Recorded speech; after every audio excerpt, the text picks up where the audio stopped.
अस्सलाम वालेकुम स्टूडेंट्स हम बेसिकली जो अपना चैप्टर इस वक्त पा रहे हैं वो इस चैप्टर का नाम है कंपीटिंग इन वर्ल्ड मार्केट्स, जिसमें अभी आप लोगों को प्रीवियसली मैंने थोड़ी सी चीजें इसके अंदर डिस्कस की थी, जिसमें आप लोगों को बताया था कि जब हम इंटरनेशनल ट्रेड वगैरह करते हैं तो उसके अंदर काफी सारी जो है वो हम लोगों को प्रॉब्लम्स वगैरह का सामना करना पड़ता है। लाइक वहाँ की लैंग्वेज का बैरियर वगैरह आ जाता है, पॉलिटिकल जो बैरियर्स हैं वो वहाँ पर समटाइम आ जाते हैं, और बेशुमार हम लोगों ने इसके अंदर चीजें जो है वो अपनी डिस्कस की थी। लेकिन आज हम लोगों ने इससे आगे अपने टॉपिक को कंटिन्यू करते हुए इसमें जो आज हम लोगों ने चीज सीखनी है वो क्या है कि जब भी हम बेसिकली इंटरनेशनल ट्रेड करते हैं ना, तो वहां पर बेटा ट्रेड एग्रीमेंट्स किए जाते हैं। विदाउट एग्रीमेंट्स कभी भी हम अपनी प्रोडक्ट को सेल आउट नहीं करते। तो जो एग्रीमेंट किए जाते हैं उनमें जो सबसे बड़ी टर्म इस्तेमाल की जाती है जिसका नाम है गेट, जिसका अगर एब्रीविएशन है गेट, इसको अगर प्रॉपर वर्ड को बोला जाए तो कहा जाता है general agreement on tariffs and trade. Tariff मैंने आपको बताया था बेसिकली टैक्स के लिए जो है वो टर्म इस्तेमाल की जाती है। बेसिकली 1947 के अंदर 29 नेशंस यानी कि 23 ममालिक के दरमियान ये एग्रीमेंट किया गया था, और इस एग्रीमेंट को करने के पीछे जो इनका पर्पस था वो पर्पस क्या था, to reduce worldwide tariff and other trade barriers, कि हम जो टैक्स है ना उसको खत्म कर देंगे या उसको कम करेंगे, और इसके अलावा जो भी तिजारत के रास्ते में उनको रुकावटें है ना वो सारी की सारी रुकावटें हम लोग मिलकर आपस में क्या करेंगे, उनको खत्म कर देंगे, उनको एंड कर देंगे। तो इससे रिलेटेड उन्होंने फिर क्या किया, एक इदारा बनाया जिस इदारे का नाम था वर्ल्ड ट्रेड ऑर्गेनाइजेशन। बेसिकली इस ऑर्गेनाइजेशन की अगर बात करूं तो बेटा इस ऑर्गेनाइजेशन के अंदर 153 मेंबर्स हैं। इन 153 मेंबर्स की जिम्मेदारी ये थी कि ये इंटरनेशनल इंस्टीट्यूट है बेसिकली जो मॉनिटर करता है कि क्या गैट एग्रीमेंट के मुताबिक जो है वो लोग अपने काम कर रहे हैं कि नहीं कर रहे। कहीं ऐसा तो नहीं है कि एग्रीमेंट उन्होंने गैट के मुताबिक किया हुआ है लेकिन आगे से वो अपनी मर्जी के मुताबिक असूलों को लेकर वहां पर चल रहे हैं। कहीं ऐसा तो नहीं कि अगर लाइक उन्होंने टैक्स को एक चीज के ऊपर कम किया था और कोई मुल्क उसके ऊपर टैक्स ज्यादा चार्ज कर रहा है। और इसके अलावा जितने भी ट्रेड को लेके यानी कि तिजारत को लेके जितने भी लड़ाई झगड़े वगैरह उन तमाम चीजों को देखने के लिए ये एक इदारा बनाया गया है जिसका नाम है वर्ल्ड ट्रेड ऑर्गेनाइजेशन का। जिस वक्त हम बात करते हैं इंटरनेशनल ट्रेड की, तो इंटरनेशनल ट्रेड के अंदर बेटा हमारे पास एक सबसे बड़ा रोल प्ले करने वाला इदारा है जिसका नाम है वर्ल्ड बैंक। अब वर्ल्ड बैंक इस वक्त पूरी दुनिया के अंदर जो है वो सपोर्ट कर रहा होता है हर इदारे को। अब इसका रोल क्या है, ये करता क्या है और कब से बना हुआ है, इसके पहले डेफिनेशन को रीड कर रहा हूँ। कहता है ऑर्गेनाइजेशन एस्टेब्लिश इन 1946, कहता है 1986 के अंदर ये वाले इदारे को जो है वो कायम किया गया था बाय इंडस्ट्रियलाइज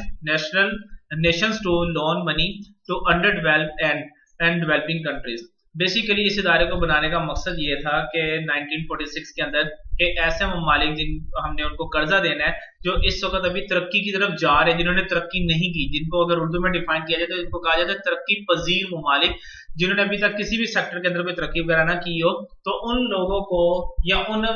कंट्रीज को कर्जा देने के लिए जिस इदारे को एस्टेब्लिश किया गया था उस इदारे का नाम था वर्ल्ड बैंक का। इसी तरह का एक और वर्ड भी आप लोगों ने कई बार टीवी के ऊपर ये सुना होगा, IMF, क्योंकि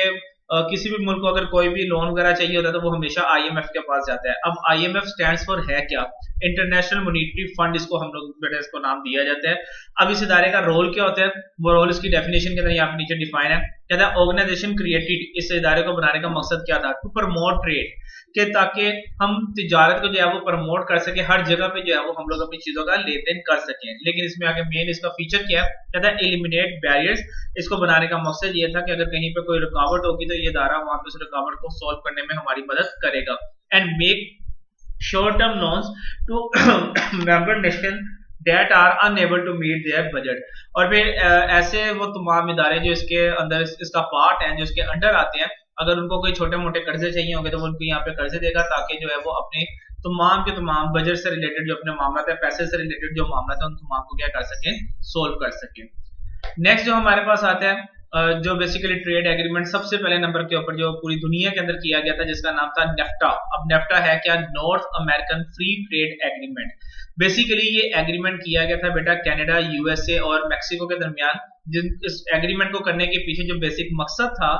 वो बेसिक मकसद बेसिकली ये था कि ब्रेक डाउन टैरिफ, कि हम जो है वो किसी किस्म का जो है वो टैक्स वगैरह वसूल नहीं करेंगे। एंड ट्रेड रिस्ट्रिक्शन, और हमारे दरमियान अगर किसी भी चीज को खरीदने की बात होगी तो उसके ऊपर कोई भी किसी किस्म का असूल जो है वो अप्लाई नहीं होगा, हम किसी भी किस्म की जो है वो ट्रेड वगैरह यहाँ पर कर सकते हैं। तो ये बेसिकली इन तीन मुल्कों के दरमियान में एग्रीमेंट हुआ था जिसको नाम दिया गया था नेफ्टा का। दोबारा इसका पर्पस बता रहा हूँ कि उन्होंने कहा था टैक्स नहीं होगा, टैक्स के साथ साथ उन्होंने कहा था किसी किस्म की हमारे मुल्क के अंदर किसी भी प्रोडक्ट को सेल परचेज करने के ऊपर किसी किस्म की कोई रिस्ट्रिक्शन अप्लाई नहीं होगी। उसके बाद नेक्स्ट हमारे पास आता है जिसका नाम है यूरोपियन यूनियन, जिसको हम लोग EU के नाम से जो है वो कॉल करते हैं। यूरोपियन यूनियन का जो इदारा है ये 1958 के अंदर इस इदारे को बनाया गया था, और बनाने के पीछे अगेन इसका भी सेम मकसद वही है, टू प्रमोट ट्रेड। ये भी ट्रेड को प्रमोट करने के लिए बनाया गया था, लेकिन इसके अंदर जो एक मेन फीचर है वो क्या है, वो मेन फीचर ये था, कहता है among its member one of the largest single market today. कहता है कि इसके पीछे जो मेन मकसद था वो मेन मकसद ये था कि ताकि जब यहाँ पर तिजारत को प्रमोट किया जाए तो ओवरऑल ये एक नेशन के तौर पे, एक मार्केट के तौर पे जो है वो आगे निकल सके, कि भाई हम हमारे सिवा कोई और इस वक्त पूरी दुनिया में कोई ऐसा बंदा नहीं है जो आज के दौर पे इतने बड़े पैमाने के ऊपर जो है वो ट्रेड वगैरह कर सकता हो। तो इस चीज को उन्होंने यहाँ पे जो है वो नाम दिया था यूरोपियन यूनियन का। बेसिकली आज के दौर के अंदर जितनी भी ऑर्गेनाइजेशन जो इंटरनेशनल ट्रेड कर रही है, यानी कि गैर ममालिक के साथ जाके लेन देन कर रही है, तो उस लेन देन को करने के पीछे वो क्या करते हैं, वो अपने इदारे के नाम वगैरह को सेल आउट करते हैं। तो अगली स्लाइड्स हमारी इसी से रिलेटेड है, उसके लिए उसे सबसे पहले कुछ चीजें यहाँ पर डिफाइन की जिसमें बताता है, कहता है इंपोर्टिंग एंड एक्सपोर्टिंग और इंपोर्टिंग की वो यहाँ पर बात कर रहे हैं। इंपोर्टर एक्सपोर्टर यानी कि जब आपने किसी दूसरे मुल्क के साथ लेन देन करने होते हैं तो बेसिकली उस लेन देन को हम लोग नाम देते हैं इंपोर्ट और एक्सपोर्ट का। अगर आप चीजें उसको सेल आउट कर रहे हैं तो बेटा उसको एक्सपोर्ट का नाम दिया जाता है, लेकिन अगर आप चीजें खरीद रहे हो तो वहां पर उसको इंपोर्ट का नाम दिया जाता है। अब एक्सपोर्टिंग की बात की जाए तो कहते हैं exporting can be take place through counterable agreement. कहते हैं इसके अंदर क्या होते हैं कि काउंटरेबल ट्रेड यानी कि काउंटरेबल एग्रीमेंट्स किए जाते हैं। अब ये काउंटरेबल जो है वो काउंटर ट्रेड एग्रीमेंट्स ये बेसिकली है क्या, इसको मैं पहले उर्दू में आसान अल्फाज में आपको समझा दूं, उसके बाद यहाँ से रीड भी कर देता हूँ। बेसिकली इस एग्रीमेंट को करने के पीछे बेसिक मकसद ये था कि हम चीजों के बदले में चीजें लेंगे, उसके अंदर किसी किस्म का कोई पैसा इन्वॉल्व नहीं होगा। लाइक हम आपको अगर एक चीज दे रहे हैं तो उसके बदले में हम आपसे दूसरी चीज ले लेंगे, हम उसमें कोई पैसा वगैरह नहीं आपसे चार्ज करेंगे। लाइक मैं कहता हूँ कि अगर हमें पाकिस्तान में रहते हुए किसी दूसरे मुल्क को यहाँ की कोई इलेक्ट्रॉनिक प्रोडक्ट बेची है तो वहां से हम कोई चीज उनसे मंगवा लेंगे, उसके बदले में कोई चीज देंगे, जिसे बार्टर सिस्टम का जो है वो नाम दिया जाता है। तो इसकी डेफिनेशन के बता भी रहा है, कहता है फॉरेन ट्रेड एग्रीमेंट बेसिकली गैर ममालिक के साथ की जाती है,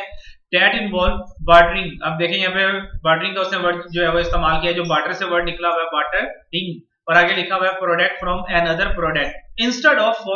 करेंसी। कहते हैं इसके अंदर पैसे का जिक्र नहीं होगा, इसमें हम पैसा चार्ज नहीं करते हैं, बल्कि पैसे की जगह पर हम क्या करते हैं, अगले से एक चीज के बदले में दूसरी चीज ले लेते हैं। अब इसके अंदर जो अहम रोल प्ले करती है ना वो बेटा हमारी ट्रेडिंग कंपनीज होती हैं, जो अहम रोल को प्ले कर रही होती हैं। अब ट्रेडिंग कंपनी क्या है, कहता है firm that buy goods in one country and sell them to buy in another country is called trading company. कहता है बेसिकली ये ऐसे इदारे होते हैं जो एक मुल्क से सामान खरीदते हैं और उस सामान को आगे किसी दूसरे मुल्क के अंदर सेल आउट कर देते हैं।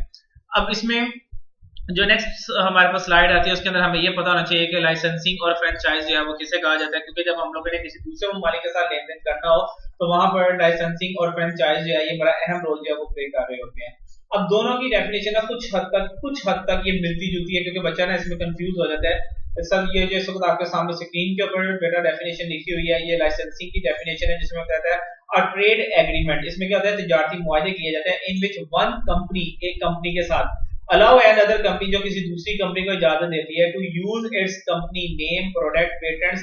ब्रांड, ट्रेडमार्क एक्सेट्रा, जिसमें हम अगले को इजाजत देते हैं कि वो हमारा नाम इस्तेमाल कर सकते हैं, वो हमारे प्रोडक्ट को यूज कर सकते हैं, जो भी उस इदारे से रिलेटेड चीजें हैं उनको इस्तेमाल कर सकते हैं इन एक्सचेंज ऑफ फी और रॉयल्टी। उसके बदले में वो क्या करते हैं, वो उसे कुछ पैसे चार्ज करते हैं, जिन पैसों को हम लोग यहाँ पे रॉयल्टी का जो है वो नाम देते हैं। इसी तरह से जो फ्रेंचाइजिंग है वो भी कुछ इसी तरह से है, कहते हैं कॉन्ट्रैक्चुअल एग्रीमेंट होते हैं। इसके अंदर बेसिकली हम अगले के साथ एक एग्रीमेंट कर लेते हैं in which a franchisee gain the right to produce और सेल द फ्रेंचाइजी प्रोडक्ट, जिसमें हम अगले को इजाजत दे देते हैं कि वो हमारी चीज को बना भी सकता है, वो हमारी चीज को बेच भी सकता है अंडर दैट कंपनी नेम। लेकिन वो उसमें होता है फिर क्या है कि वो जो भी काम करेगा वो अपने इदारे के जो है वो नाम के अंदर वो काम करेगा, उसको वो वैसे ओपन मार्केट के अंदर उसको शो नहीं कर सकता। नेक्स्ट जो हमारे पास आता है उस पॉइंट का नाम है बेटा with the name of offshoring. अब ऑफशोरिंग बेसिकली है क्या, किस चीज को कहा जाता है, आपके सामने इसकी भी डेफिनेशन लिखी हुई है। कहता है the moving of various operation of a company to another country. कहता है अगर हम जो है वो अपने कारोबार के कई मामला किसी दूसरे मुल्क के अंदर बैठकर कर रहे हो, क्यों कर रहे हैं जी, for reason such as lower labour cost, क्योंकि उस मुल्क की जो लेबर है ना वो हमारे मुल्क की निस्बत क्या है वो बहुत ज्यादा कम है, सस्ती है, और more favourable economic condition in that other country, और उस मुल्क के जो माशी फवायद हैं वो हमारे बिजनेस के लिए हमें बहुत ज्यादा सूटेबल करते हैं, लाइक वहां से जो रॉ मटेरियल वगैरह है या फिर जो अदर थिंग्स है वो हम लोगों को बहुत ज्यादा हमारे लिए फेवरेबल हो जाती हैं। इसीलिए इस चीज को हम लोग जो है वो यहाँ पर नाम देते हैं ऑफशोरिंग का, जिसमें हम क्या करते हैं अपने बिजनेस की जो प्रोडक्ट्स हैं उनसे रिलेटेड किसी दूसरी जगह के ऊपर बैठकर काम कर रहे होते हैं। रीजन के वहां की लेबर और वहां का जो एनवायरमेंट है वो हमारे बिजनेस के लिए क्या होता है बहुत ज्यादा सूटेबल होता है। नेक्स्ट हमारे पास आ जाता है जॉइंट वेंचर। अब बेसिकली जॉइंट वेंचर कहा किसको जाता है, जब दो या दो से ज्यादा ऑर्गेनाइजेशंस आपस में मिल जाती हैं किसी खास काम को करने के लिए, तो देन उसे हम लोग नाम देते हैं वो जॉइंट वेंचर कहलाता है। जैसे आज से काफी अरसा पहले सोनी एरिक्सन, दो अलग अलग कंपनी है, सोनी एक अलग कंपनी थी, एरिक्सन एक अलग कंपनी थी, दोनों आपस में मिली और आपस में मिलकर उन्होंने क्या किया, एक मोबाइल कंपनी अपनी बना ली और मोबाइल वगैरह को सेल आउट करना शुरू कर दिया। तो इसे हम लोग नाम देते हैं कि ये आपकी क्या कहलाती है, ये आपका जॉइंट वेंचर कहलाता है। अब इसकी डेफिनेशन में वो बता रहा है, कहता है a joint venture is a business arrangement in which two or more parties agree to pool their resources for the purpose of accomplishing a specific task। किसी खास काम को पूरा करने के लिए या किसी खास मकसद को पूरा करने के लिए दो या दो से ज्यादा ऑर्गेनाइजेशंस जब आपस में मिल जाती हैं तो हम उसे जॉइंट वेंचर का नाम देते हैं। This task can be a new project और एन अदर बिजनेस एक्टिविटी, में भी हो सकता है कि वो कोई किसी नए मंसूबे के ऊपर काम कर रहे हो, या हो सकता है कि वो किसी बिजनेस की किसी एक्टिविटी को पूरा करने के लिए उन्होंने ये काम किया हो कि वो दो इदारे आपस में क्या हो गया हो, वो मिल गए हो। तो बेसिक मकसद ये होता है जॉइंट वेंचर के अंदर कि जब दो या दो से ज्यादा इदारे आपस में मिल जाते हैं तो बेटा उसे हम लोग यहाँ पे नाम देते हैं कि वो आपका जॉइंट वेंचर कहलाता है। और आखिर में जो हमारे पास स्लाइड आती है उस स्लाइड में सबसे पहले लिखा हुआ है मल्टी डोमेस्टिक बिजनेस स्ट्रेटजी। अगर मल्टी डोमेस्टिक बिजनेस स्ट्रेटजी की बात की जाए तो इसकी डेफिनेशन के अंदर वो यहाँ पे बता रहा है, कहता है a plan used by international companies. कहता है बेसिकली ये वो प्लान है जो इंटरनेशनल कंपनीज है वो यूज करती हैं, ये लोकल कंपनीज यूज नहीं कर सकती। दैट इन्वॉल्व प्रोडक्ट प्रमोशन, जिसमें हम बताते हैं कि भी हमने अपनी प्रोडक्ट या उसको किस तरीके से प्रमोट करना है, किस तरीके से आगे लेकर जाना है, and distributing according to cultural technological regional and national difference. अब इसमें बेसिकली होता है जैसे मैंने आपको बताया था कि समटाइम हम अपने मुल्क के अंदर जो प्रोडक्ट बनाते हैं जब दूसरे मुल्क के साथ सेल आउट करने जाते हैं तो वहां पे काफी सारे जो है वो हमें बैरियर्स का सामना करना पड़ता है। तो यहाँ पर ये इसी चीज के बारे में हमें गाइड करते हैं कि हम अपनी प्रोडक्ट और अपने जो अदर मामला हैं जब उनके साथ डीलिंग वगैरह कर रहे होते हैं तो उस मुल्क के कल्चर को देखते हुए उन तमाम चीजों को वहां पर किया जाता है। और आखिर में हमारे पास आता है जिसका नाम है ग्लोबल स्ट्रेटजी। अब ग्लोबल स्ट्रेटजी की अगर बात की जाए, कहते हैं strategy that involve standardisation product for whole world. कहते हैं इसमें क्या होता है कि हम जो प्रोडक्ट बनाते हैं, जो चीज को बना रहे होते हैं, वो हम कहते हैं कि पूरी दुनिया में वो प्रोडक्ट एक जैसी होनी चाहिए, उस प्रोडक्ट के अंदर किसी भी किस्म का कोई भी चेंज वगैरह नहीं होना चाहिए।